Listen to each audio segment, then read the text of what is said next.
नमस्कार, एपी सेन्टरमा स्वागत छ। म समा थापा।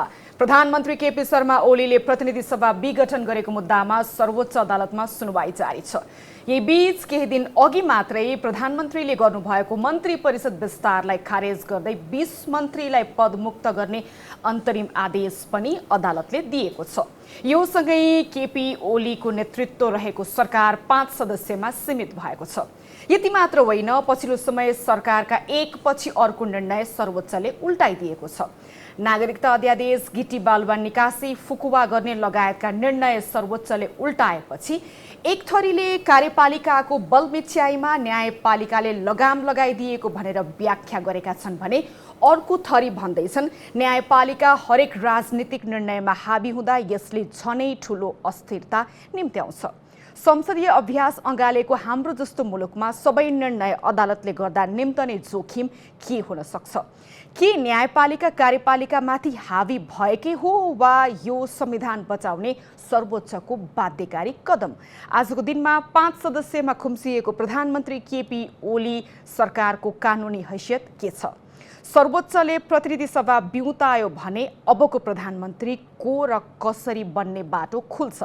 यिनै विषयमा आज हामी छलफल गर्नेछौँ र छलफलका लागि हामीसँग हुनुहुन्छ नेपाल बार एसोसिएसनका उपाध्यक्ष ईश्वरी प्रसाद भट्टराई। स्वागत छ। नमस्कार, धन्यवाद। र हामीसँग हुनुहुन्छ अधिवक्ता गोविन्द बन्दी। स्वागत छ। धन्यवाद।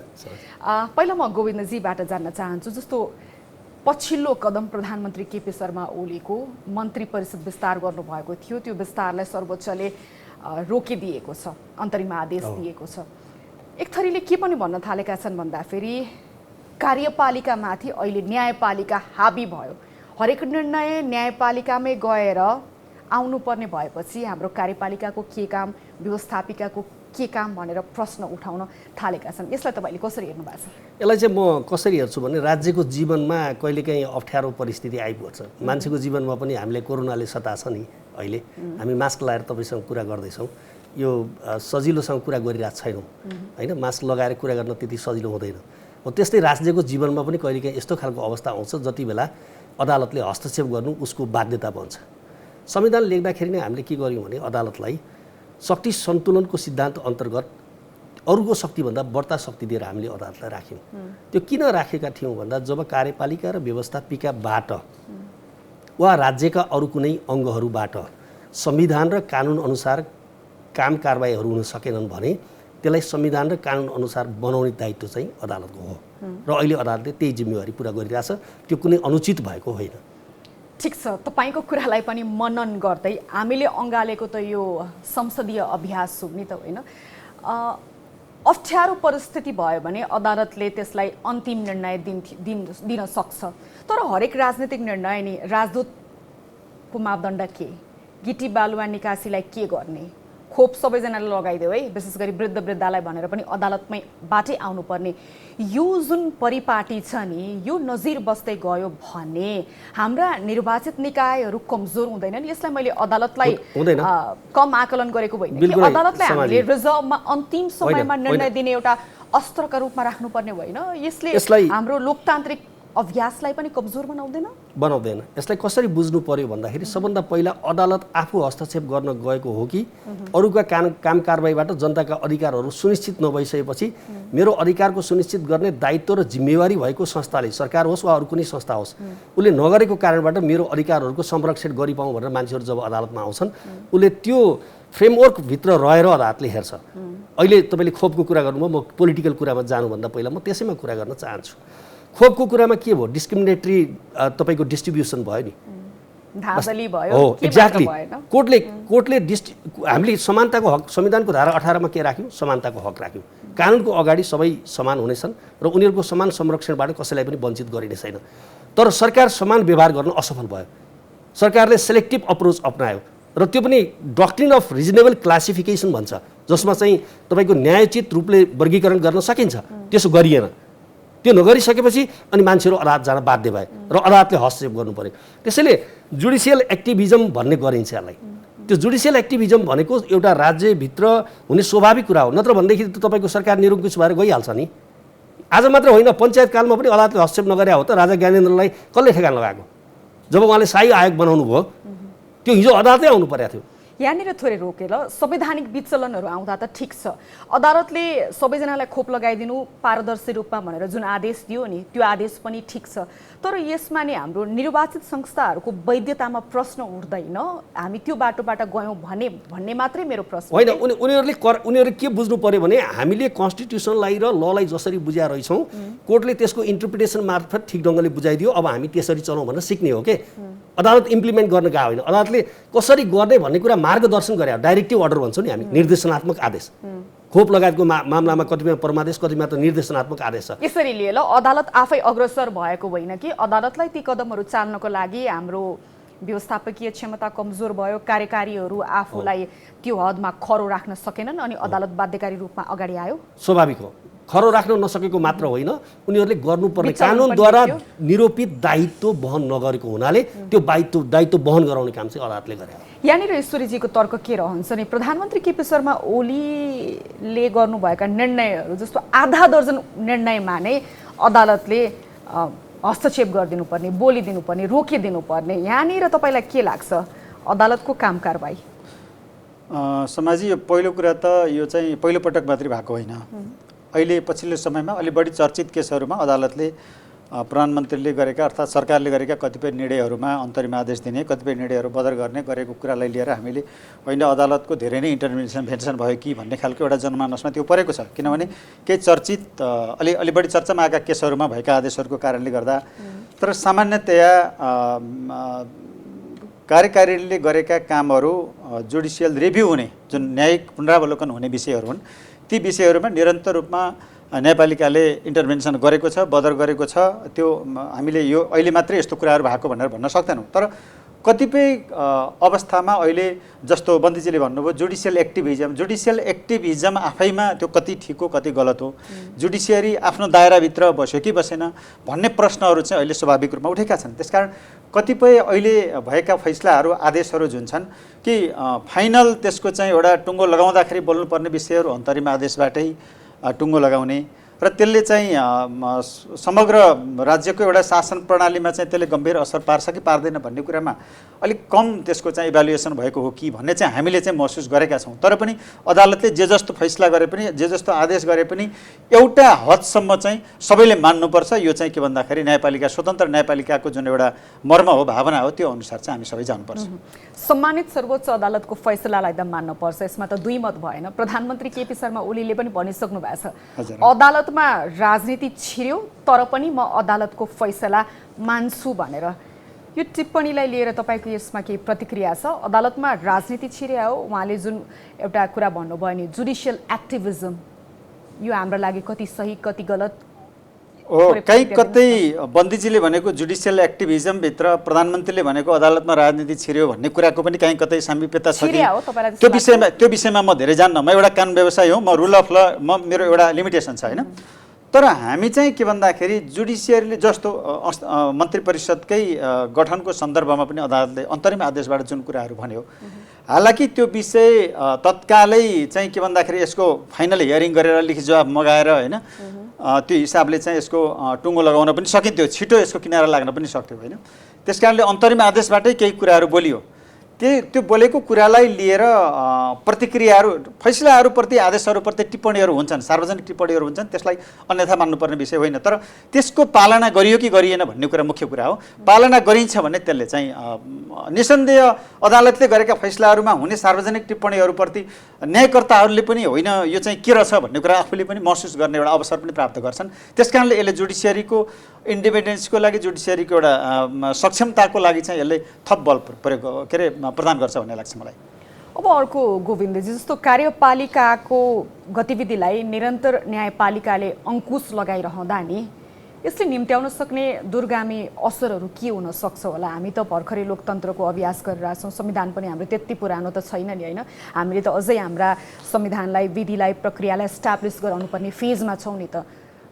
अदालतको काम कारवाही बिग्रिएको चिजलाई म सपार्छु अथवा ट्र्याकमा ल्याउँछु भनेर नियत ठिक होला, तर यसले गर्दा हाम्रा सिस्टमहरू भत्किने डर देख्नुहुन्छ कि देख्नुहुन्न? छैन।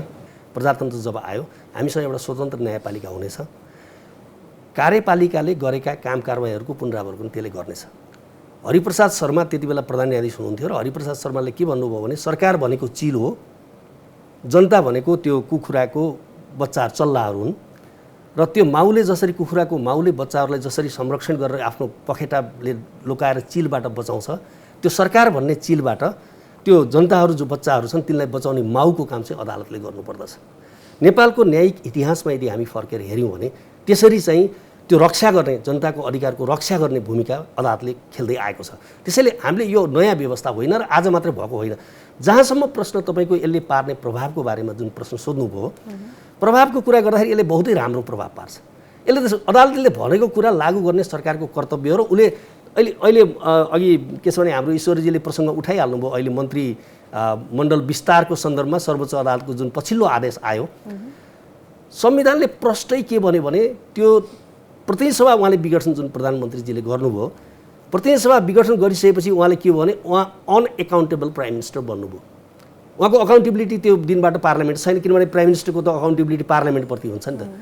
अब त्यसैले के गरिन्छ त्यस्तो अवस्थामा भन्दा संविधानले नै के भन्छ तत्काल कायम रहेको मन्त्री परिषदले यो चाहिँ काम गर्नेछ।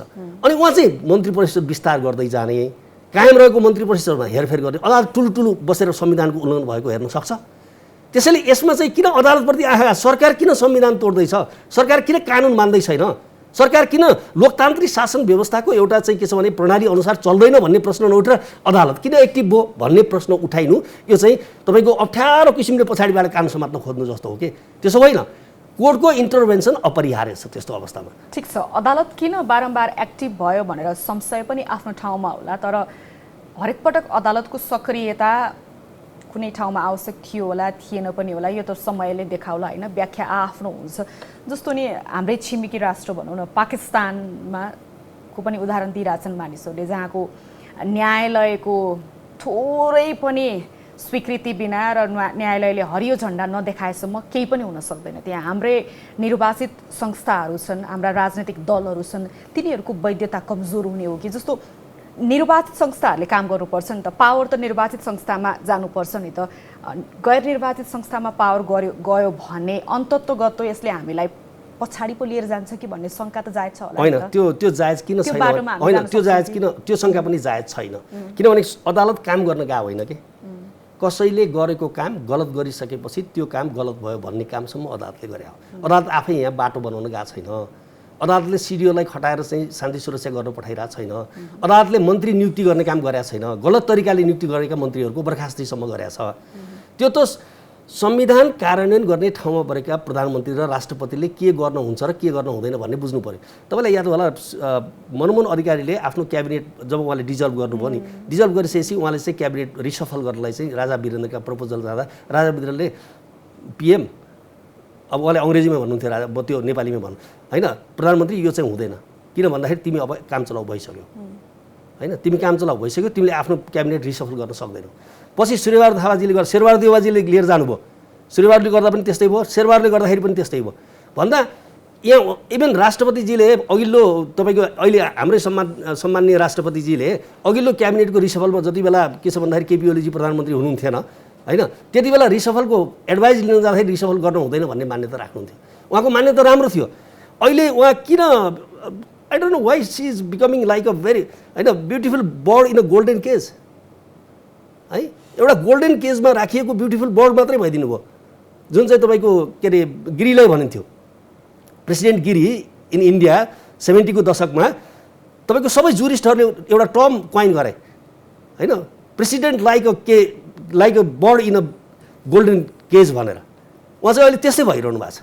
त्यसैले गर्दाखेरि अदालतको हस्तक्षेप त अनिवार्य भयो। तर सेरेमोनियल राष्ट्रपतिलाई त सरकारका तर्फबाट आएका प्रस्तावहरूलाई त सदर गरिने बाहेक त अरू राइट त छैन। दुईटा कुरा छ। एउटा चाहिँ उहाँ आफैले गर्ने अधिकारहरू छन्, जुन राष्ट्रपति अहिले प्रधानमन्त्रीको नियुक्ति गर्नुपर्ने थियो नि त, उहाँले त्यो प्रधानमन्त्रीको नियुक्ति गर्ने कुरा चाहिँ कसैको सिफारिसमा गर्ने होइन, उहाँको आफ्नो विस्डम प्रयोग गर्ने हो होइन।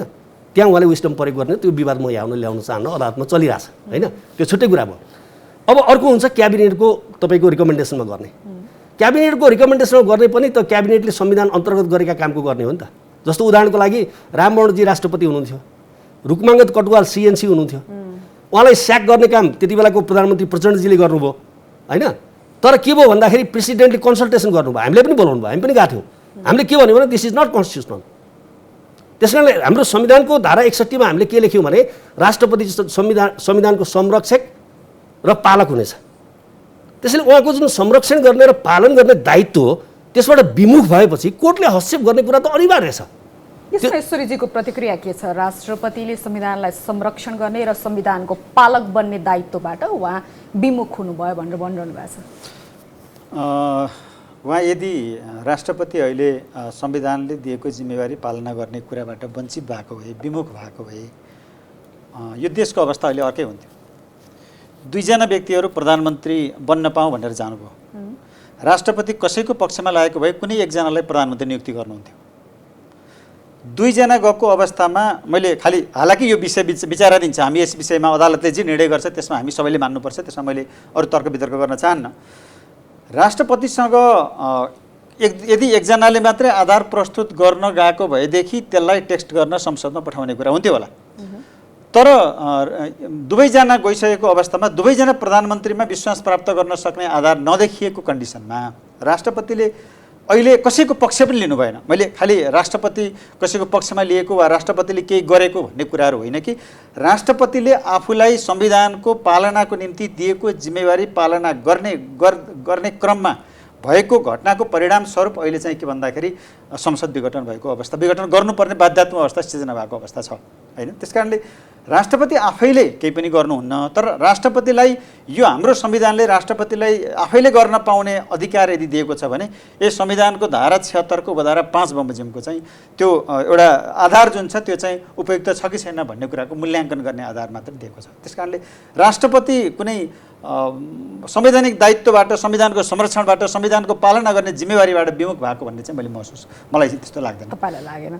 जस्तो यो पछिल्ला निर्णयहरू नि अब एक हप्तामा 2 पटकसम्म क्याबिनेट विस्तार भएको छ, एक्सपान्ड गर्नुभएको छ प्रधानमन्त्री केपी शर्मा ओलीले। अब जसपाको चाहिँ अब 11 जना सांसद भएको पार्टीका नेताहरू 15 जना जतिलाई मन्त्री दिनुभएको छ। यो एकपछि अर्को यो अलोकप्रिय निर्णय गरिरहँदा नि काम चलाउ सरकार हुनुहुन्छ, प्रधानमन्त्री काम चलाउ अटोमेटिकली भइसक्नु भयो। अहिले त अदालतले नि बोल्दिसक्यो। केले गर्दा प्रधानमन्त्री केपी शर्मा ओलीले एकपछि अर्को यो अलोकप्रिय निर्णयहरू गरिरहनु भएको जस्तो लाग्छ? म यसलाई अलिकति जस्तो अदालतको आदेश भइसकेको कुरा छ त्यसमा हामीले त्यसलाई अन्यथा भन्नु हुँदैन। प्रधानमन्त्रीले हाम्रो संविधानले हरेक मन्त्रीहरू प्रधानमन्त्रीप्रति जिम्मेवार हुन्छन्, उत्तरदायी हुन्छन्, जवाबदेही हुन्छन् होइन। प्रधानमन्त्रीले आफू प्रधानमन्त्री रहन्जेल मन्त्रीलाई चलाउन नपाउने हो भने मन्त्री परिषदले कुनै पनि काम गर्न सक्दैन। हरेक मन्त्री प्रधानमन्त्रीप्रति उत्तरदायी हुन्छन्। उहाँले भन्नुभएको संविधानमा भएको व्यवस्था भनेको त्यही मन्त्री परिषदले काम गर्नेछ भनेको त्यही प्रधानमन्त्रीको मन्त्री परिषदले भनेको हो। त्यो प्रधानमन्त्रीको मन्त्री परिषद भनेको प्रधानमन्त्रीले मन्त्री हेरफेर गर्न सक्नुहुन्छ। भोलि बिहान सबै मन्त्रीले राजीनामा दिए एकछिनलाई, सबै राजीनामा दिने व्यक्ति मन्त्री त मुक्त हुन्छ, पदमुक्त हुन्छ। प्रधानमन्त्री पदमुक्त भए पनि त्यो मन्त्री परिषदले काम गर्छ। तर राजीनामा हरेक मन्त्रीले राजीनामा दिएर म अब काम गर्दिनँ भनेर घरमा बस्नुभयो भने प्रधानमन्त्रीले सबै मन्त्रालय सम्हाल्ने, निर्वाचन हुन्जेल जुन 6 महिनाको कार्यकाल छ एकछिनलाई प्रधानमन्त्रीले मात्र सबै मन्त्रालय सम्हाल्न सम्भव हुन्छ। यहाँनिर त अर्कै छ नि, काम चलाउ भइसक्नु भयो अनि अर्को चाहिँ फेरि आफैले सभा पनि विघटन गर्नु भएको छ, फेरि त्यहीबाट क्याबिनेट एक्सपान्ड गरिदिनुहुन्छ। यो मिल्या छ र म यही कुरा के अरे तपाईँलाई निवेदन गर्न खोजे। प्रधानमन्त्री काम चलाउ भनेको प्रधानमन्त्री काम गर्न नपाउने भनेको हो। दैनिक काम मात्रै गर्न पाउने, दैनिक कामभित्र प्रधानमन्त्रीको दैनिक कामभित्र मन्त्री परिषदले गर्ने दैनिक काम पर्छन् कि पर्दैन? त्यसकारणले काम चलाउ प्रधानमन्त्रीले केही हुनसक्छ के भन्दाखेरि ठुल्ठुला खालका आयोजनाहरू, नयाँ राष्ट्रलाई गम्भीर प्रभाव पार्ने खालका कुराहरू चाहिँ गर्न नसक्ला, त्यो आफ्नो ठाउँमा छ।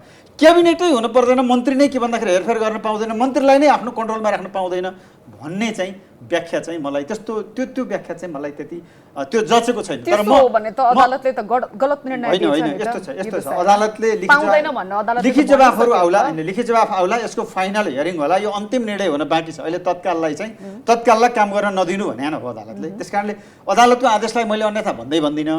तर कुरा के हो भन्दाखेरि यसमा अदालतले व्याख्या गर्दाखेरि पनि राष्ट्र चल्ने ढङ्गले राष्ट्र चल्न सक्छ कि सक्दैन, देशको शासन व्यवस्था चल्न सक्छ कि सक्दैन भन्ने कुरामा विचार पुर्याउँछ। अब मलाई लाग्छ यो धेरै समय छैन, एउटा निश्चित अवधिसम्म केही मन्त्रीहरू नभएको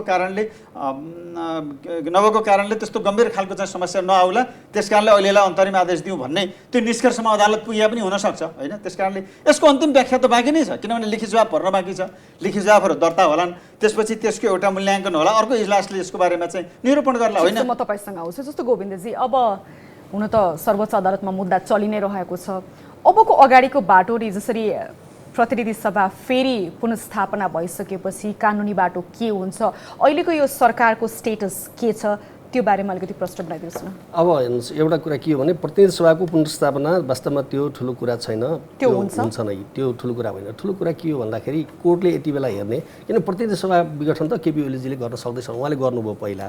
अदालतले तिमीले संविधानभन्दा बाहिर गएर विघटन गर्यौ, 5 को प्राइम मिनिस्टर नभइकन विघटन हुन सक्दैन भनेर इन्टरप्रिटेसन गरेको छ, त्यो व्याख्या नै आएको छ। फेरि उहाँले विघटन गर्नुभयो, विघटन पनि अचम्मले गर्नुभयो है। अचम्मले कसरी विघटन गर्नुभयो भने 2:30 बजेसम्म तपाईँको उहाँ पत्रकार सम्मेलन गरेर भन्दै हुन्थ्यो, म आजित भएँ, म दिक्क भइसकेँ, अब सरकार चलाउँदिनँ, साथीहरूको निम्ति बाटो खोलिदिएको छु, ल जानुहोस् होइन, बनाउनुहोस् भनेर मैले चाहिँ फेसिलिटेट गरेँ भन्नुभयो। शेरबहादुर देउबाजी 149 मान्छेको हस्ताक्षरसहित दाबी गर्न जानुभयो। अनि प्रधानमन्त्रीजी पनि फेरि दाबी गर्न जानुभयो। दुनियाँमा नभएको तपाईँको चाहिँ के छ भन्दाखेरि जात्रा नेपालमा के भयो भने जुन प्रधानमन्त्रीले कन्फिडेन्स पार्लियामेन्टबाट लुज गरेको कारणबाट नयाँ सरकारको प्रक्रिया प्रारम्भ भएको हो।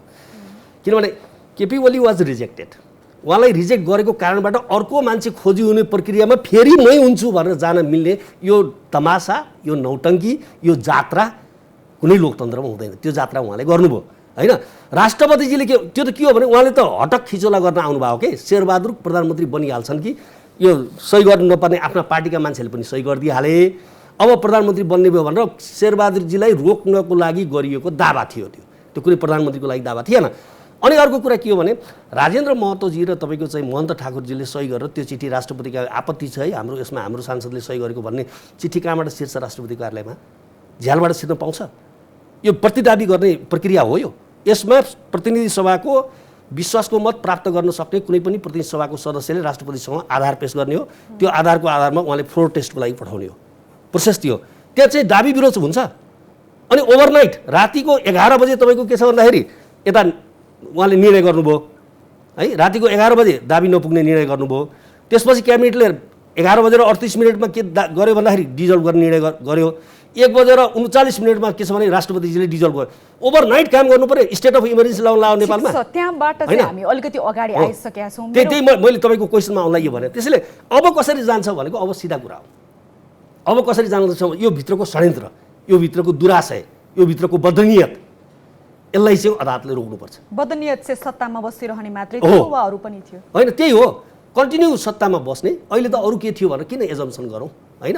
उहाँ कन्टिन्यू सत्तामा बस्ने त देखियो नि त, छर्लङ्ग देखियो हो। त्यसलाई अदालतले रोक्दाखेरि केवल प्रतिनिधि सभाको पुनर्स्थापनाबाट समस्याको समाधान हुँदैन। शेरबहादुरजीको आधार प्रस्तुत गरे हुनाले उहाँलाई चाहिँ प्रधानमन्त्रीमा नियुक्त गर्न राष्ट्रपतिका नाउँमा परमादेश, अनि शपथ खुवाउन परमादेश, किनभने शपथ नखुवाउनु फेरि अनेक कुरा हुनसक्छ त्यहाँ होइन, परमादेश। र त्यसपछि चाहिँ विश्वासको मत लिनको लागि संसदको मिति तोकेरै, समय तोकेरै अदालतले चाहिँ बोलिदिनु पर्ने हुन्छ। त्यति बोलेर गएपछि अनि त्यसपछि फङ्सन चाहिँ तपाईँले भने जस्तो डेमोक्रेटिक इन्स्टिट्युसनहरूले फङ्सन गर्नु भनेपछि अबको नयाँ सर्वोच्चले पुनर्स्थापना गर्छ, शेरबहादुर देउबा नयाँ प्रधानमन्त्रीको क्यान्डिडेट बन्नुहुनेछ, उहाँले विश्वासको मत आफ्नो पक्षमा लिनुपर्नेछ, त्यही नै कानुनी बाटो हो। त्यही नै कानुन, उहाँले विश्वासको मत पाउनुभयो भने उहाँले बाँकी अवधि चलाउनुहुन्छ, पाउनु भएन भने निर्वाचनमा जाने हक हुन्छ उहाँसँग। यो सर्वोच्चले प्रतिनिधि सभा पुनर्स्थापना गरिदिन्छ भनेर चाहिँ पछिल्लो समय आएका निर्णयहरूलाई हामीले मध्यनजर गर्दै भनेका हौँ कि होइन? संविधान र कानुनको आधारमा भन्यो, संविधान र कानुनको आधार। पहिला पनि तपाईँले कतिको ख्याल गर्नुभयो, मैले धेरै स्ट्रङ पोजिसन, मान्छे अनेक कुरा सेटिङ र दुनियाँको कुरा चलाएको थियो पहिलाको प्रतिनिधि।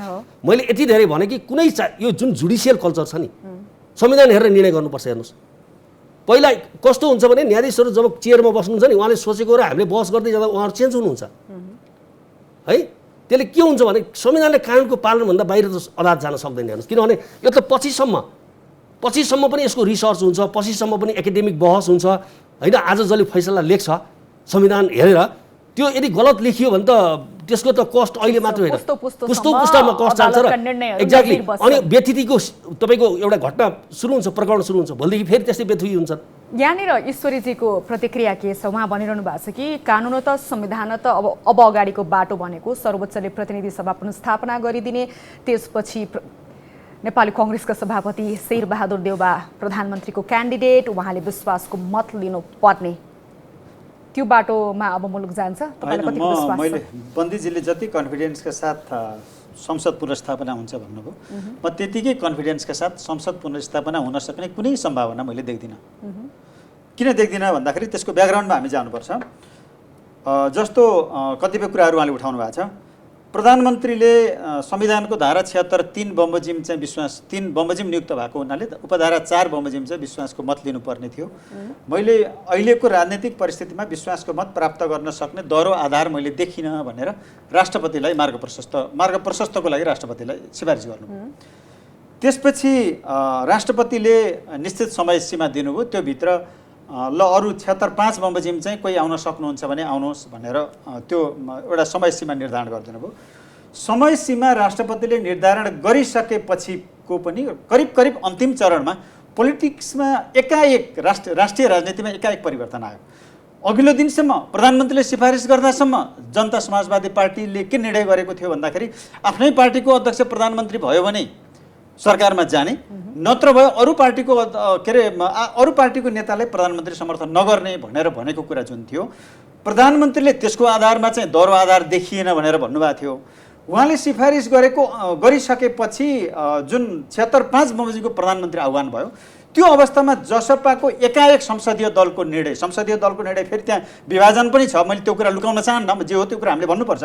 तर 32 जना सांसद मध्ये 20 जना सांसदको संसदीय दलको बैठक बसेर हामीले केपी ओलीलाई नै धारा 76 5 बमोजिमको प्रधानमन्त्री मान्छौँ भनेर एकाएक उहाँहरूले निर्णय गरिसकेपछि अब त्यो संवैधानिक जिम्मेवारी र संवैधानिक दायित्वबाट प्रधानमन्त्री विमुख हुन मिल्छ? एकछिन अगाडि मैले चाहिँ विश्वास प्राप्त गर्न सक्ने आधार छैन भने पनि त्यो एकछिनमा परिस्थिति परिवर्तन हुन्छ र फेरि पनि केपी शर्मा ओलीलाई नै 76 को धारा 5 बमोजिमको प्रधानमन्त्री हामीले मान्छौँ भनेर दलहरू आउँछन् भने त्यो अवस्थामा प्रधानमन्त्री आफ्नो एउटा संवैधानिक दायित्वबाट चाहिँ विमुख हुन मिल्छ? यहाँनिर नि मैले थोरै बुझेको चाहिँ अब राजनीति एकदमै गिजोलिएको छ, एउटै पार्टीभित्र को कसको पक्षमा भनेर पनि क्लियर हुँदैन अन्तिम समयसम्म, होइन? अब अस्ति हस्ताक्षर गर्ने बेलामा सांसद चोरेर हस्ताक्षर गरियो भन्ने खालका कुराहरू आइरहेको छ, कृत्य हस्ताक्षर भयो भन्ने कुरा आइरहेको छ, हामीले गरेका होइनौँ भनेर कतिपयले भनिदिए। अबको अहिले अप्ठ्यारो देखिएको भनेको चाहिँ अबको प्रधानमन्त्रीका उम्मेदवारलाई चाहिँ विश्वासको मत लिने मात्रै देख्नु भएको छ? होइन, मैले त पहिल्यै प्रधानमन्त्री संसद पुनर्स्थापना हुने सम्भावनै देख्दिनँ। मैले यहाँलाई आफूले बुझेको कुरा आफूले चाहिँ के भन्दाखेरि बुझेको कुरा मैले यहाँलाई राखेँ, होइन? तर कथन कदाचित त्यस्तो भयो भने पनि फेरि पनि अदालतको फैसला हामी सबैले मान्नुपर्छ, त्यसमा फेरि अन्यथा होइन, हुँदैन, गर्दै गर्दैन, मान्दैन भन्ने कुरा पनि होइन। त्यस्तो अवस्थामा हुनसक्छ अहिलेको प्रधानमन्त्रीलाई विश्वासको मत लिन जाऊ, धारा 76 3 बमोजिमको प्रधानमन्त्री तिमी 4 बमोजिम चाहिँ तिमीले विश्वासको मत लिनुपर्छ भन्ने अवस्था पनि आउन सक्ला, होइन? तर म अझै पनि के भन्छु भने यो मुद्दामा राष्ट्रपति विपक्षी हुनुहुन्न। म फेरि पनि राष्ट्रपति विपक्षी हुनुहुन्न। राष्ट्रपतिले गरेको काम कारबाही राष्ट्रपतिलाई बदर गरेर राष्ट्रपतिलाई निर्देशन दिन अदालतले सक्ने कि नसक्ने भन्ने एउटा गम्भीर प्रश्न छ। उहाँहरूले यसलाई सक्छ भनेर भन्नुभएको छ, तर त्यो चाहिँ एउटा हालाकि त्यो भोलि अदालतले निरूपण गर्ला, त्यो एउटा प्रश्न छ। अब राष्ट्रपतिलाई चाहिँ तिमीले मूल्याङ्कन गरेनौ, हामीले आफैले मूल्याङ्कन गर्यौँ, फलानु मान्छेको चाहिँ बहुमत पुग्छ, त्यसलाई नियुक्ति गर, अर्थात् त्यसको आधार देखिन्छ, त्यसलाई नियुक्ति गर भनेर अदालतले भन्न सक्ने अवस्था मैले देख्दिनँ। पुनर्मूल्याङ्कनको लागि पठाउने, फेरि त्यसमा चाहिँ पुनर्विचार गर्न पठाउने कुराहरू कहीँ कतै होला। बेलामा अदालतले त बहुमत नै हेर्नुपर्छ होला नि, होइन र? बहुमत कसरी सिद्ध गर्नुहुन्छ तपाईँले? बहुमत भनेको संसदीय व्यवस्थामा हामीले राष्ट्रपतिले जोसुकैले पनि यो देशका राजनीतिक दलहरू भनौँ, यो देशको चाहिँ के भन्दाखेरि सरकारमा भएका, सरकार बाहिर भएका सबैको कुराहरू गरौँ, राष्ट्रपतिले यो संविधान पढ्नु भएको छैन, प्रचलित कानुन जान्नु भएको छैन, त्यस कारणले गर्नुभयो भन्ने हो र? संविधानको धारा 89 छ, के अरे जुन दल त्याग गरेमा सांसद नरहने भन्ने कुरा। अहिले तपाईँले यो यदि पुनर्स्थापना गरेको अवस्थामा लगभग नेकपा एमालेका 26 जना सांसद, जसपाका 12 जना सांसद गर्दाखेरि 38 जना सांसदको पद रिक्त हुन्छ। संविधानको धारा मलाई लाग्छ 89 को ङले भन्छ त्यो कुरा, होइन? अर्को राजनीतिक दल सम्बन्धी हो, यो हिसाब चाहिँ अदालतले गर्ने हो र? अलिकति कन्फिडेन्ट भएर यो हिसाब त अदालतले गर्ने त होइन। जसरी प्रतिनिधि सभा पुनर्स्थापना हुन्छ, त्यसपछि शेरबहादुर देउबा प्रधानमन्त्रीका लागि उम्मेदवार भइसकेपछि विश्वासको मत लिएर अबको प्रधानमन्त्री शेरबहादुर देउबा भन्ने खालको आशय व्यक्त गर्नुभयो नि, राजनीति त एकदमै जेलिएको छ, छैन? सरल छ, जेलिया छैन र? छैन। अब सांसदहरू को किताबमा भनेर संसदीय दल के भन्ने जस्तो म तपाईँले भन्छु 146 जना सांसदहरू अदालतमा आएर हाम्रो प्रधानमन्त्री शेरबहादुर देउबा हो भनेर सशरीर शनाखत गराएमा विवाद छैन नि? ससरी राष्ट्रपति कहाँ जाँदा त सही गयो ल, राष्ट्रपति कहाँ जाँदा हस्ताक्षर गयो, उहाँहरू जानुभएको होइन सबैजना। अदालतमा त 146 त पुग्नुभयो, अहिले 136 भए पुग्छ ससरी होइन हो ससरी शनाखत गर्दा first time in the history of Nepal अदालतमा 146 सांसद गएर आफू नै गएर मेरो दरखास्त चाहिँ यो हाम्रो प्रधानमन्त्री यसलाई बनाउनु खोजेको, राष्ट्रपतिजीले बनाउनु दिनु भएन, बनाइ पाऊँ भनेर दरखास्त हालेर हो, त्यो दरखास्त हाल्न जानुभएको छ भनेपछि उहाँहरू चाहिँ शेरबारजीको पक्षमा भन्नुपर्छ भन्ने विवाद भएन। अब उहाँले उठाएको एउटा कुरा पार्टी विप लाग्छ कि लाग्दैन, अहिले 3टा कुरा भन्छु म। 76 को एकले के भन्यो, बहुमतको संसदीय दलको नेतालाई प्रधानमन्त्री बनाउनु इफ एन्ड बट छैन, जो संसदीय दलको नेता हुन्छ मेजोरिटी जसले ल्याउँछ त्यो मेजोरिटी गभर्मेन्ट। 2 मा के भन्यो, 2 वा 2 भन्दा बढी राजनीतिक दलको समर्थन प्राप्त गरेको प्रतिनिधि सभाको सदस्य, त्यो व्यक्ति दलको सदस्य नभए पनि हुन्छ 2 मा, तर 2 वा 2 भन्दा बढी राजनीतिक दलको समर्थन चाहियो। 3 मा के भयो, सिंगल लार्जेस्ट पार्टी सबैभन्दा बढी प्रतिनिधि सभाको सङ्ख्या जसको छ उसको संसदीय दलको नेतालाई चाहिँ प्रधानमन्त्री बनाउने। तर 1 मा 2 मा 3 मा दल संसदीय दलको नेता भने जस्तै 5 मा आइपुग्दा यी सबै शब्दहरू हटाइयो। हटाएर के भन्यो भने प्रतिनिधि सभाका सदस्य मध्ये कसैले विश्वासको मत लिने आधार प्रस्तुत गरेमा, यो राख्नुको फिलोसोफिकल ग्राउन्ड के हो भने failure of the political party to form the government. किनभने failure of the political party to form the government is the dissolution, त्यसको रिजल्ट के हुन्छ भने डिजोल्युसन अफ द पार्लियामेन्ट, त्यसले चाहिँ पार्लियामेन्ट डिजल्भ गर्छ। त्यसैले पार्लियामेन्ट त्यो एउटा त्यसलाई डेडलक ब्रेकिङ प्रोभिजन भन्छौँ हामी जुरिस्प्रुडेन्सको टर्ममा, deadlock breaking provision in the constitution. त्यो किन राखिएको भन्नुहुन्छ भने एकचोटि चाहिँ पार्लियामेन्टलाई अवसर दिन्छ, तिम्रो आयु चाहिँ पुरा हुने भयो, किनभने तिमीले सरकार जन्माउन सकेनौ, दलहरू सरकार जन्माउन असफल भएपछि हामी एउटा संविधानले अवसर दियो, यदि प्रतिनिधि सभाका सदस्यहरू तिमीहरू आफै यदि सरकार जन्माउन सक्छौ भने तिम्रो आयु चाहिँ बच्छ, होइन भने तिमी जान्छौ भनेर थ्रेट सहितको व्यवस्था राखेका हुनाले त्यति बेला उनीहरूको चाहिँ पार्टी हैसियत त्यसमा प्रयोग हुँदैन। त्यसैले गर्दाखेरि त्यो यसमा लागू हुँदैन। ल ठिक छ, त्यो इन्टरप्रिटेसनको कुरा होला। अर्को कुरा म भन्छु तपाईँलाई, एकछिन मानिलिउँ राष्ट्रपतिजीलाई कसरी थाहा भयो कि माधव नेपाल र झलनाथ खनालको बहुमत पुग्दैन एमालेको केन्द्रीय कमिटीमा, केपी ओलीजीकै बहुमत पुग्छ, केपी ओलीजीले नै भनेअनुसार हुन्छ भनेर। किनभने त्यहाँ त शेरबहादुरलाई प्रधानमन्त्री बनाउने कुरा ठिक हो भनेर एमालेको केन्द्रीय कमिटीको मिटिङमा निर्णय हुन सक्छ नि त भोलि, किनभने माधव नेपालीहरू कारबाही हुने कुरा उठाइरहनु भएको छ। उहाँलाई माधव नेपाल उहाँले चाहिँ कारबाही हुने कुरा राष्ट्रपतिले, उहाँले त के उठाउनु, राष्ट्रपतिले उठाइरहनु भएको छ, उठाएर इन्कार गर्नुभयो शेरबहादुरजीलाई प्रधानमन्त्री बनाउन। त्यो केन्द्रीय कमिटीको बैठक बोलाएर तपाईँले किन उता हालेको भन्दाखेरि होइन उहाँले हाले ठिक हो भनेर बहुमत भयो भने त केपीजी तल पर्नुभयो, अनि कसरी कारबाही हुन्छ माधव नेपाललाई, नम्बर 1। नम्बर 2, एकछिन कारबाही हुने भयो अरे, उहाँले अहिले त कारबाही गर्न पाउनुहुन्न, किनभने अहिले त के भन्छ राजनीतिक दल सम्बन्धी ऐनको दफा 32ले वा उहाँले जुन कोड गर्नुभएको परिच्छेद 6 र त्यो 79 को 9 को त यहाँ खास छैन, होइन खास चाहिँ भनेको तपाईँको राजनीतिक दल सम्बन्धी ऐन 2073 हो, त्यसले कारबाही गर्ने केन्द्रीय कमिटीको बैठक बोलेर पहिला स्पष्टीकरण सोध्नु पनि केन्द्रीय कमिटीको बैठक चाहियो, अदालतले बोल्दैछ, त्यसपछि केन्द्रीय कमिटीले कारबाही गर्नु पर्यो। हो त्यो गर्दाखेरिको अवस्थामा के भयो भने कुनै मान्छेले काम गरेपछि कारबाही गरिन्छ, काम गर्नुभन्दा पहिला गरिन्छ, अहिले समर्थन गरेकोमा कारबाही गर्न मिल्दैन, ऐनले दिन्न।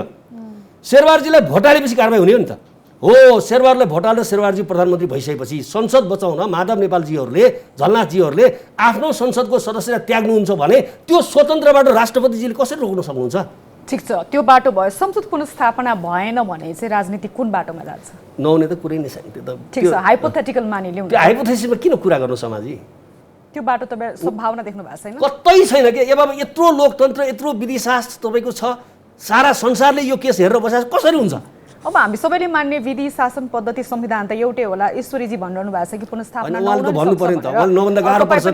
ईश्वरीजीलाई होइन, मैले भनेको कुरामा ईश्वरीजी सहमत हो, बोल्न गाह्रो परे मात्रै हो, फैसला मान्ने नौ हामी सबै, उहाँलाई बोल्न गाह्रो परे मात्रै हो। समाजले तपाईँ क्लियर हुनु, सबै लयरहरू सबै विधिशास्त्रीहरू यसमा प्रश्न छन् होइन, यसमा खालि उहाँको अब हो म बुझ्छु, मेरो मित्र हुनुहुन्छ, उहाँको अप्ठ्यारो म बुझ्छु। उहाँले आफ्नो मनको कुरा चाहिँ भन्नुभयो होइन, उहाँलाई चाहिँ मैले भनेको कुरामा उहाँ सहमत हुनुहुन्छ, तर उहाँले त्यो मनको कुरा भन्न सक्नुहुन्न क्या, भएको कुरा चाहिँ त्यो उहाँले आफ्नो मनको कुरा यहाँ अभिव्यक्त गर्नुभयो होइन। त्यस कारणले मैले एउटा कुरा, अब उहाँले जति कुराहरू उठाउनु भयो, जस्तो यो 76(5) को व्यवस्था डेडलक ब्रेकिङ हो, यो चाहिँ इन्डिभिजुअल सांसदलाई त्यो अधिकार दिएको हो भनेर भन्नुभयो। डेडलक ब्रेकिङ त हो, तर त्यो चाहिँ राजनीतिक दलहरूलाई फेरि एकपटक एक्सर्साइज गर, धारा 76 को उपधारा 2 बमोजिमको एक्सर्साइज अभ्यास फेरि गर भनेर त्यो अपर्च्युनिटी दिएको मात्रै हो। त्यो डेडलक ब्रेकिङ भनेको पहिला तिमीले सकेनौ, अब किनभने 76-3 पनि विश्वासको मत प्राप्त गर्न सकेन, कमसेकम एकपटक चाहिँ फेरि पोलिटिकल पार्टीहरूको बिचमा कन्सेन्सस हुन्छ भने कोसिस गर भनेर राखिएको त्यो डेडलक ब्रेकिङ प्रोभिजन हो। अर्को उहाँले पनि भन्नुभएको छ राष्ट्रपति दलको आन्तरिक मामिलामा प्रवेश गर्नुभयो, उहाँले अज्युम गर्नुभयो यो देशको संविधान, यो देशको कानुन राष्ट्रपतिले जान्नु भएको छैन भन्ने कुरा हुन्छ। राजनीतिक दल सम्बन्धी ऐन छ, संविधानको धारा 79 भनेर पूर्वानुमान लगाउने 121 जना सांसद भएको ठाउँमा 26 जना बोकेर त्यो पनि बाहिर चाहिँ त्यही 26 जनाले पनि बाहिर चाहिँ मैले सिग्नेचर गरेका छैन भनेर विज्ञप्ति निकाल्ने अवस्थामा माधव नेपालसँग चाहिँ बहुमत छ भनेर चाहिँ राष्ट्रपतिले अन्दाज गर्न अनुमान गर्न सक्नुहुन्छ? त्यो लेभलसम्मको पनि हामीले तर्क गरेर सम्भव हुन्छ? माधव नेपाल बहुमतमा हुनुहुन्छ भन्ने तर्क पनि अहिले हामीले गऱ्यौँ भने हामीसँग कुनै छलफल गर्ने एजेन्डै हुँदैन। त्यसकारणले 121 मा 26 जनाको हस्ताक्षर त्यो पनि कहीँ टिपेक्स लगाएको छ, हालाकि सबै हामीले हेरेका छैनौँ, कहीँ टिपेक्स लगाएको छ, कहीँ के छ, फेरि चाहिँ इभन हालाकि मैले सबै कुरा हेर्न पाएको छैन, अहिले त सार्वजनिक रूपमा सञ्चार माध्यमहरूले के पनि ल्याएका छन् भने अदालतमा दर्ता भएको रिटमा पनि कसैको त वारिससँग पनि छैन, सही पनि गरेका छैन भन्ने कुरा नै आएको छ। 146 मा पनि क्वेसन छ क्या। त्यसकारणले खैर त्यो अदालतले निरूपण गर्ने विषय हो, त्यसमा म जान्न। सबै क्लियर त हाउसले पनि गर्न सक्छ हो कि होइन, वारिसनामा छ कि छैन भनेर त्यही नै ठिक छ, त्यो पछि निरूपण होला। म एउटा कुरा के क्लियर गर्न चाहन्छु भने यो संसदीय व्यवस्था हो, संसदीय व्यवस्थामा इन्डिभिजुअल सांसदले प्रधानमन्त्री छान्दै हिँड्न पाउनुपर्छ भन्ने कुराको परिकल्पना गरेको हो संविधानले भनेर अदालतले व्याख्या गर्ने सम्भावना मैले कहीँ पनि देख्दिनँ। तर संसदीय व्यवस्थामा त संसदले नै प्रधानमन्त्री चुन्ने व्यवस्था परिकल्पना गरेको थियो नि, संसदीय व्यवस्था हो भन्न कसरी भन्नुहुन्छ जबकि प्रधानमन्त्री आफैले यही संसदलाई भत्काइदिनु भयो दुईचोटि? त्यो राजनीतिक दल सम्बन्धी ऐन किन आयो त? नत्र त पञ्चायती व्यवस्था भने भइगयो नि। इन्डिभिजुअल हरेक सांसदले आफूले मन लागेको मान्छे प्रधानमन्त्री छान्दै हिँड्न पाउँछ भनेर भन्ने हो भने हामीले यो के अरे संसदीय एउटा बहुदलीय प्रतिस्पर्धात्मक शासन व्यवस्था भनेको छैन भने संसदले विघटन गरिदिन्छु, पार्टी नै फुटाइदिन्छु भन्ने मनसाय त यो पञ्चायत यदि यो व्याख्या भयो भने यो व्याख्या भयो भने सरकारै बन्दैन, यो संविधान अनुसार सरकारै बन्दैन।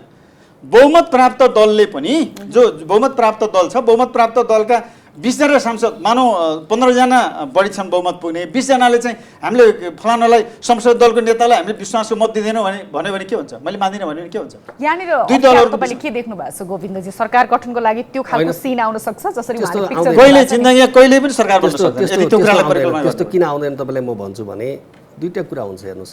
पहिलो कुरा त पोलिटिकल पार्टीहरू स्प्लिट हुन सक्छन्, एउटा सिन चाहिँ त्यो देख्छु म। स्प्लिट भनेको उनीहरू विभाजित हुन सक्छन् हैन।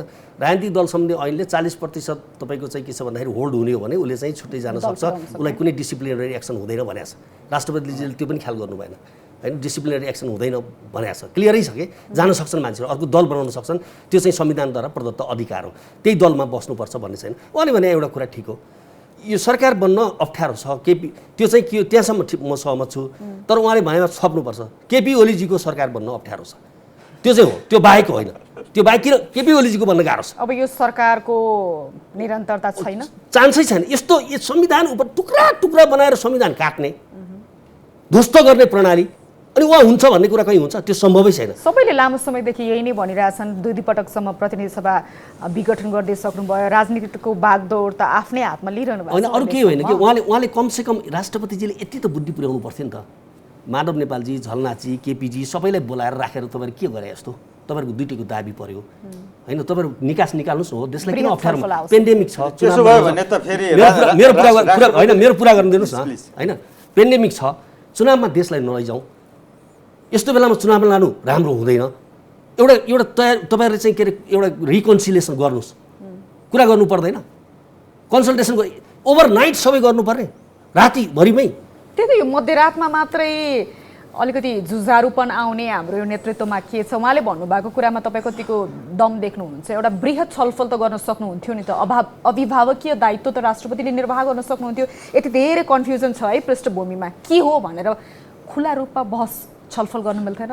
होइन होइन, राष्ट्रपतिले यदि नेताहरूलाई बोलाएर फेरि खुला रूपमा छलफल गर्न थाल्यो भने फेरि उहाँहरूले के भन्नुहुन्थ्यो भने राजनीति के अरे राष्ट्रपतिले राजनीति गर्न थाल्यो। यो त तपाईले फेरि एज्युम गरिदिनु भयो के? होइन, त्यो आउँथ्यो क्या तपाईँको अलिकति पनि कहीँ कतै राष्ट्रपतिले त्यस्तो खालको कुराहरू गर्न थाल्यो भने राष्ट्रपतिले राजनीति गर्यो, राष्ट्रपति सक्रिय हुन थाल्यो भन्ने क्वेसन उठ्थ्यो क्या। त्यसकारणले राष्ट्रपतिले वास्तवमा आफू संविधानले दिएको दायराभित्र बस्ने भनेको उहाँहरूले पेश गरिसक्नु भयो नि त। झलनाथ खनाल, माधव नेपाल सबै जानुभएको थियो नि त। सक्रिय हुनु भएको छ कुनै एउटा दलको अमुक नेता जोगाउन भनेर त भनिरहेछ नि त। त्यो तथ्यले देखाउनु पर्यो नि, के कुराबाट देखिया छ त्यो अहिले केपी ओलीलाई फेरि यस्तो आरोप लाग्थ्यो भने डर देखाउनु भयो होइन त्यो के कुराहरु त पृष्ठभूमिमा सधैँ नै भइ नै रहेछ। समाजी भन्नु पर्यो नि त, यो कुराले चाहिँ राष्ट्रपति एक्टिभ के अरे आवश्यकता भन्दा बढी सक्रिय देखिनु भन्नु पर्यो नि त। अहिले केपी ओलीलाई प्रधानमन्त्री नियुक्ति गर्न सक्नुहुन्थ्यो नि त, उहाँले गर्नु भएन नि। सङ्कट निवारण गर्दाखेरिको सक्रियता त सबैले मान्थे होला नि त। सङ्कट निवारण गर्नको लागि अभिभावकीय सक्रियता देखाउनु भयो भने त त्यो त जायज छ नि। स्वाभाविक हो। सङ्कट निवारणको लागि अभिभावकीय भनेको आइसकेका छ, राजनीतिक दलहरू बिच फेरि वार्ता हुने सम्भावना छैन। अब तपाईँले त्यहाँको घटनाक्रमलाई, हालाकि त्यो मैले भन्ने कुरा होइन, त्यहाँको घटनाक्रमलाई हेर्दाखेरि 2-3 दिन पछाडि बजेट प्रस्तुत गर्नुपर्ने छ। नयाँ सरकारले के अरे सरकारको नीति तथा कार्यक्रम प्रस्तुत गर्नुपर्ने अवस्था छ होइन। त्यो नीति तथा कार्यक्रम पछाडि बजेट प्रस्तुत गर्नुपर्ने अवस्था छ। संसद जीवित छ। संसद जीवित भएको बेला अन्यत्र चाहिँ के भन्दाखेरि बजेट प्रस्तुत गर्न पाइँदैन भने त्यो अवस्थामा त्यो एउटा समयको प्रेसर पर्यो होला मेरो विचारमा। अब अलिकति वर्तमानको कुरा किन त्यो रातिको समयमा भयो, 2 दिन भित्रै किन भयो भन्ने कुरा त मैले जवाब दिने विषय होइन। भन्दाखेरि यो सरकारको निरन्तरता अब सम्भव छैन, आयु लगभग समाप्त भइसक्यो भनेर उहाँले भनिरहनु भएको छ। तपाईँ के देख्नुहुन्छ? 5 सदस्यमा खुम्चिएको छ केपी शर्मा ओलीको नेतृत्व रहेको सरकार, कति दिन छ? होइन, मैले फेरि पनि भने यो अन्तरिम आदेश हो। यो अन्तरिम आदेश करेक्सन होला। करेक्सन भइसकेपछि यसको फुल फ्लेज यसको फाइनल हियरिङ भइसकेपछि केही समय थोरै मन्त्रीहरूले पनि सरकार सञ्चालन गर्न नसक्ने भन्ने कुरा हुँदैन, अदालतको आदेश पालना गर्नुपर्छ। त्यस पछाडि यसको फाइनल डिस्पोजल होला। त्यसकारणले प्रधानमन्त्रीले मन्त्रीहरूलाई प्रधानमन्त्रीप्रति पनि जवाबदेही छैनौँ भनेर व्याख्या गर्ने भने त देश चल्दैन होइन। त्यसकारणले त्यसको फाइनल एउटा आदेश आउँदाखेरिको अवस्थामा केही कुरा होला, त्यसले निकास दिन्छ भन्ने लाग्छ मलाई। निकासको बाटोमा जान्छ निकास दिन्छ। राष्ट्र अदालत पनि यो राज्यको अलग अङ्ग होइन नि त। यो देशमा एउटा अदालतको आदेशको कारणले सङ्कट उत्पन्न हुने अवस्थाप्रति अदालत पनि सचेत छ, जुडिसियरी पनि सचेत हुनुपर्छ भन्ने लाग्छ मलाई। अब अलिकति अन्त्यमा पनि आइसकेका छौँ गोविन्दजी। अघि नै मैले राख्नुपर्ने थियो यो प्रश्न, मेरो माइन्डबाट स्लिप भएछ। जस्तो नि अदालतले नि एकपछि अर्को यो राजनैतिक निर्णय मिलाइदिनु पर्ने अथवा भनौँ न आदेश दिनुपर्ने, हामीमा न्यायिक प्रक्रिया एकदमै सुस्त छ, त्यो थाहा भएकै कुरा हो होइन। सर्वसाधारणलाई न्याय पाउनको लागि कति कठिन छ, न्यायमा सबैको पहुँच छैन भनेर हामीले लामो समयदेखि बहस गरिरहेको विषयमा अब यो सबै राजनीतिक निर्णयहरू मुद्दाहरू अदालत पुगेपछि यो सर्वसाधारणले आफ्नो न्याय पाउने अधिकार कटौती पनि हुने देखिन्छ नि, त्यो डर। अब यो पेन्डेमिक भएको कारणले अदालतको सेवा कटौती भएको बेलामा यो मुद्दा पर्या हुनाले चाहिँ खासै ठुलो असर परेको छैन। यदि यो रेगुलर अवस्थामा हुन्थ्यो भने बहुत ठुलो मार पर्थ्यो। नेताको झगडा मात्र सबै कुरा एक्ज्याक्टली होइन, वास्तवमा जनताको झगडा पनि हेर्दिनु पर्यो। कोर्टको सिग्निफिकेन्ट टाइम चाहिँ यो तपाईको इन्कम्पिटेन्सी, लिडरको इन्कम्पिटेन्सी अथवा उसको तपाईको lack of adherence to the constitution, संविधानप्रतिको उसको चाहिँ एडहेरेन्समा आएको जुन कमी हो, ती चिजहरू मिलाउनमा जुन खर्च भएको छ यसले असर गर्छ। तर फेरि पनि के हो भने पोलिटिक्स सबै कुरा हो। हेर्नुहोस्, पोलिटिक्स जब ट्र्याकभन्दा बाहिर जान लाग्यो भने त्यो कन्स्टिट्युसनसँग मिसिने बित्तिकै अदालतको त्यहाँनिर चाहिँ भूमिका रहन्छ कि संविधानसँग जोडिएका बाहेकका राजनीतिक निर्णयहरूमा अदालत प्रवेश गर्दैन, जो चाहिँ प्योरली पोलिटिकल इस्युज हुन्छन्। तर जुन पोलिटिकल इस्युजहरूमा कन्स्टिट्युसनल फ्लेभर हुन्छ अथवा कन्स्टिट्युसन मार्फत संविधान टेकेर गरिन्छ नि, त्यसमा चाहिँ अदालत बाध्य भएर जानुपर्ने हुन्छ। अदालतभित्र राजनीति छिर्यो भनेर चाहिँ प्रधानमन्त्रीले के भन्न खोज्नु भएको थियो चाहिँ? अब हाम्रो प्रधानमन्त्रीको कुरा बुझ्न अलिक गाह्रो छ। उहाँ चाहिँ के छ भने उहाँले नजानेको केही छैन। पदमुक्त भएका मन्त्रीहरूले पनि पुष्पकमल दाहालले अघिल्लो दिनमै एक दिन अगाडि नै हाम्रो पद जान्छ भनेर कसरी सुइँको पाउनु भयो भने त्यो चाहिँ प्रधानमन्त्रीजीलाई कसरी भन्नुभयो उहाँलाई सोध्नुपर्छ। तर मैले देखे के हो भने chief executive officer of the state, राज्यको उहाँ चिफ एक्जिक्युटिभ अफिसर, उहाँले बिर्सिनुहुन्न। त्यसैले उहाँले अदालतको बारेमा उहाँले बोल्दा र अरू मान्छेले बोल्दा त्यसको धेरै कुरो फरक हुन्छ। उहाँ संस्था हो, त्यही भएर हामीले सम्माननीय प्रधानमन्त्रीज्यू भन्छौँ, सम्मान्य भन्नुपर्ने सम्मान्य राष्ट्रपतिज्यू भन्छौँ। किन भन्छौँ? उहाँहरू चाहिँ एउटा राज्यको रिप्रेजेन्ट गर्नुहुन्छ स्टेटलाई। त्यसले कोर्टको बारेमा प्रधानमन्त्रीको त्यो टिप्पणी मैले चाहिँ उहाँसँग आश गरेको थिइनँ। योभन्दा बढी मलाई टिप्पणी नगराउनुहोस्। ईश्वरीजीको यसमा प्रतिक्रिया छ? होइन, यस्तो छ, यो यहाँले जुन कुरा सोध्नुभयो वास्तवमा प्रचण्डले एक दिन अगाडि केही कुरा भन्ने, भोलिपल्ट त्यो आदेश आउने भनेको यो एउटा अनौठो संयोग त हो। म यसलाई अनौठो संयोग मात्रै भन्छु, यसमा मैले अरू कुनै टिप्पणी गर्दिनँ होइन। यो अनौठो संयोग हो। तर के छ भन्दाखेरि कि जुन अहिलेको अवस्था सिर्जना भएको छ यो निसन्देह अलिकति दुर्भाग्यपूर्ण नै हो। जो जसको कारणले होस्, प्रतिपक्षीहरूको कारणले होस् अर्थात् पार्टीभित्र कन्फ्लिक्ट आएको कारणले होस्, अदालतमा धेरै विवादहरू गएका छन्, अदालतको समय धेरै खर्च भएको छ र अहिले पछिल्लो समय अदालत अलिकति यसमा अलि सेन्सिटिभ पनि भएको भन्ने मलाई लाग्छ, किनभने अहिले समय तोकेको छ होइन। समय तोकेको कारणले गर्दाखेरि कमसेकम अदालतको अलि समय, हालाकि यो पेन्डेमिकको पिरियड भएको हुनाले धेरै असर त परेको छैन, तर अब पर्छ। त्यस कारणले गर्दाखेरि समय निर्धारण भएको छ, त्यो निश्चित समयभित्र मुद्दाहरूको डिस्पोजल होला होइन। त्यस कारणले यो विषयमा हामी सबै चिन्तित छौँ। स्वाभाविक हो, बन्दीजीले भनेको कुरा म सहमत छु। कतिपय कुराहरू चाहिँ हामीले करेक्सन गरेर जानुपर्ने, सबै कुराहरू अदालतमा लिएर जाने, सबै कुराहरू त्यहीँबाटै टुङ्गो लगाउन खोज्ने हाम्रो जुन एउटा चाहिँ संस्कारको विकास भएको छ, यसमा चाहिँ निसन्देह हामी सबैले रिथिङ गर्नुपर्ने अवस्था चाहिँ छ। हस्, यहाँहरू दुवैजनालाई समय र विचारका लागि धन्यवाद। Thank you. प्रधानमन्त्री केपी शर्मा ओलीले पछिल्लो समय गर्नुभएको मन्त्री परिषद विस्तार अदालतले रोकिदिएपछि उत्पन्न राजनीतिक परिस्थितिका बारेमा आज हामीले छलफल गर्यौं। अबको सरकार कसको नेतृत्वमा कसरी बन्छ यी लगायतका विषय पनि समावेश गर्यौं। अर्को हप्ता अर्को विषयका साथ उपस्थित हुने नै छौं। तबसम्मका लागि बिदा दिनुहोस्। नमस्कार।